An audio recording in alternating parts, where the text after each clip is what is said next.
මීට වැඩිය හොඳයි. බලන් ඉන්න තියෙන්නේ මෙච්චරයි. ශ්‍රී ලංකාවේ ක්‍රිකට් දැන් සැපද? දැන් සතුටුද කියලා තමයි අහන්න වෙන්නේ. හරියට හරි. ඔබ හරි.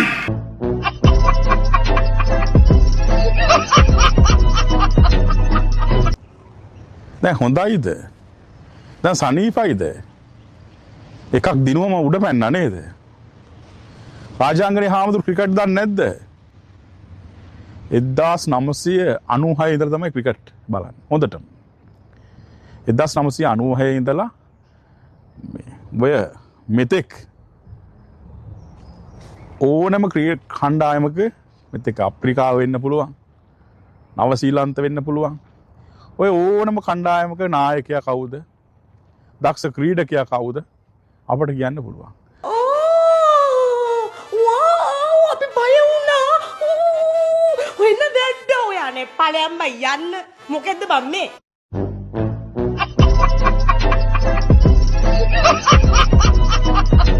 නව ශ්‍රීලන්තේ ක්‍රිකට් ගහනකොට ලංකාව ගිහිල්ලා පාන්දර ඒවත් ඇහැරගෙන බලපු හාමුදුරු කෙනෙක් තමයි මනුස්සයෙක් තමයි මම.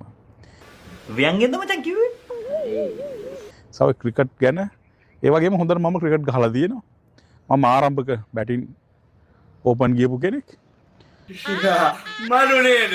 මේ කොහොමද? ඉතින් උතට වේගෙන් පන්දුර පාර දෙන කෙනෙක්. නිසා මේ උතට ක්‍රිකට් මැච් බලලා තියෙනවා. අපි මේ නිකන් කියනව නෙමෙයි. හැබැයි දැන් නම් අපි තාම අල්ප වශයෙන් තමයි බලන්නේ. ඉස්සර හොඳට බැලුවා. දැන් මොකද බලන්නේ පරදිනවනේ. පරදින්නේ රටනේ දරා ගන්න බෑනේ. මුන්ට සල්ලි ලැබුණාට අපේ රට පරදිනවා අපිට බලාගෙන ඉන්න බෑ. මේ රටට මේ තරම් ආදරය කරන්න හේතුවකුත් ක්‍රිකට්. මොකද මේ රට දිනනවා කියන්නේ මාර සතුටුයි.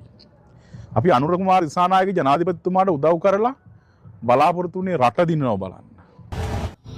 අනුර දිනුවත් මම ෆුකෙන් යනවා මෙතන ඉඳලා අතට. රත්තරන්ලා කඩේ ගාවට. රටේ මිනිස්සු ලස්සනට ජීවත් වෙනවා බලන්න. රටේ ක්‍රීඩාව දිනනවා බලන්න. වෙන මොකක්වත් නෑ අපි බලාපොරොත්තු. මේ ක්‍රිකට් ක්‍රීඩාව සිම්බාබ්වෙනුත් කෑව නේද? සිම්බාබ්වෙන් කෑවා. කවුද මහේෂ් තීක්ෂණය? මට මහේෂ් තීක්ෂණ ඔබට හොඳට කියලා දෙන්න පුළුවන්. ඔය විදගණින් හරියට ඔය දුන්න. ඕකේ. හරි? පඩසෝ විතරයි. සම්පූර්ණයෙන්ම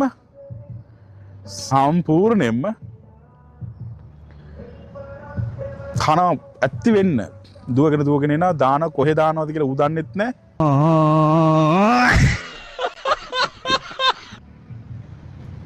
එහෙම එකා තමයි අවසාන ඕරේ දාන්නේ. දසුන් සානක තමුසෙට පිස්සු දෝයි. ඇයි ඔය එහෙම? ඇයි? හරිද? දැන් අවුරුදු කීයක්ද පරදින්නේ? 2014 T20 ලෝක කුසලානය ගත්තා. එතෙන් සිටම පරදිනවනේ. ඒක පුදුම පරාද වීමක්. මේක 2011 ලෝක කුසලානේ පාව දුන්නානේ. රටක් පාව දෙනවා කියන්නේ රටට හරියන්නේ නැහැ. කට සම්බෝල හදන්න කලින් යනවද? නැද්ද? මොනවා හරි තියෙන පිනකට තමයි 2014 ලෝක කුසලානේ ගත්තේ. කිසිම වෙලාවකදී රට පාව දෙන්න හොඳ නැහැ. ආත්මය පාව දෙන්න හොඳ නැහැ. මුදලට විකිනෙන්න හොඳ නැහැ. එහෙම විකුණුනොත් ඉවරයි. ඉතින් සිම්බාබ්වෙනුත් කෑවනේ උඩ පැන්නනේ. අද බූම්රා ජස්ප්‍රීත් බූම්රා හොඳක සමහර හාමුදුරනේ කොහෙද මේ යකෝ බූම්රා ඉන්දියාව කියන්නේ මේ පොඩි එකක් දන්නවා. මම බූම්රා ගැන විස්තරත් කියන්න. බූම්රා විවාහ වෙලා ඉන්නේ ඉන්දියාවේ ආරම්භක බෝල. බූම්රා කියන වෙලාවකදී මගේ ගුරුවරයා ලසිත් මාරිංග කියලා. හරි.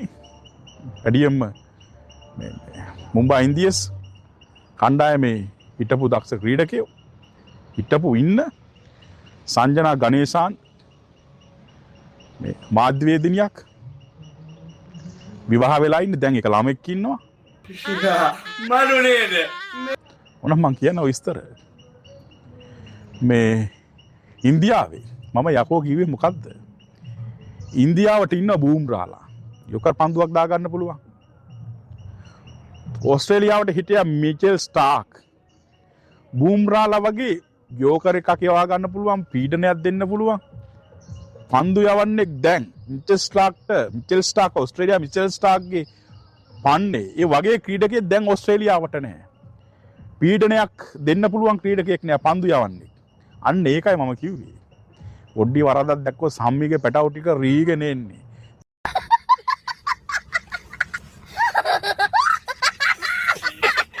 දැන් මොකද නිදාගෙන හිටියේ පරදිනවා සම්මිය බැලුවා. එකයි දිනුවේ. දිනපු ගමන් මට ඇවිල්ලා බනිනවා උඩ පැන බනිනවා කට වහපන් උඹ දන්න ක්‍රිකට්. හරි. සම්මි තිලංග උඹලා හැමෝම ගැන අපි බලාගෙන ඉන්නේ. හරි. අපි මේවා ගැන දන්නේ නැත්නම් කතා කරන්නේ. උඹලා තනිකර පට්ට හොරු අර්ජුන රණතුංග මහත්මයා කියනවා හිටපු මේ 96 ලෝක කුසලාන දිරපු නායකයා. හරි. ලංකාවේ බිහි වෙච්ච හොඳම නායකයා අර්ජුන රණතුංග. ඔක දූෂිතයි. එකක් දිනපු ගමන් මුරලිට බයිනෝ. කෝ මුරලි වරෙන් පැතුම් හොයන උඹව. දාතිකැත්ත මූට තේරෙනවා අනිත් උන්ට තේරෙන්නේ නැහැ. වෙන රටවල ඔය වගේ ගූ කේස් නැහැ. එකක් දෙකක් යකෝ මේ මුරලි දරන් කිව්වෙත් මේක හදාපල්ලා. ඒකනේ පණිවිඩේ. මේක හදන්න බෑ පුළුවන් නම් හදාපල්ලා. ඉන්නේ හොරු. දැන් මේ රාජාංගනේ හාමුදුරු කියන්නේත් ඒක තමයි. ඕකේ ඉන්නේ තනිකර හොරු. ඒ හොරු ටික එලවන්න තමයි අලුත් ජනාධිපතිවරයෙක් ගෙනාවේ. JP එක ආවොත් කලි සමයි ජොකය ගලවලා හෙළුවෙන් ඉන්නේ. ක්‍රිකට් එකත් හදන්න. ඒ ජනාධිපතිතුමාම පාර්ලිමේන්තුවේ කියනවා මේ සම්මිගේ ක්‍රිකට් කියලා. තවමත් මේ ජනාධිපතිතුමාට බැරි වුණා සම්මි වේලවන්න. හැබැයි මට තියෙන ආරංචි මාර්ග අනුව නම් මේ ලෝක කුසලාණයෙන් පස්සේ මොකක් හරි වෙන්න පුළුවන්. ජනාධිපතිතුමාට අනිවාර්යෙන් අත දාන්නම වෙනවා. ඕක අරගෙන ගහගන්නේ පුකේ. යකෝ මේ හලාවත මීගම ඔය වගේ ගාල්ල කීපයක පමණයි. නගර කීපයක පළාත් කීපයක පමණයි මේ පාසල් කීපයකින් පමණයි ක්‍රීඩකයෝ තෝරගෙන ඉන්නේ. කො අනුරාධපුරේ, කො පොළොන්නරුවෙන්, කො කුරුණෑගලින්, කො යාපනයෙන්, ඒකනේ යහන්නේ. කො රත්නපුරේ. හරි අහනවා. ඒකයි ප්‍රේක්ෂකයෝ ප්‍රශ්න කරන්නේ මේ අපේ රටේ ක්‍රිකට් නෙමෙයි. මේ තිලංග සුමතිපාලගේ සම්මිසිල්ලගේ ක්‍රීඩා කණ්ඩායම.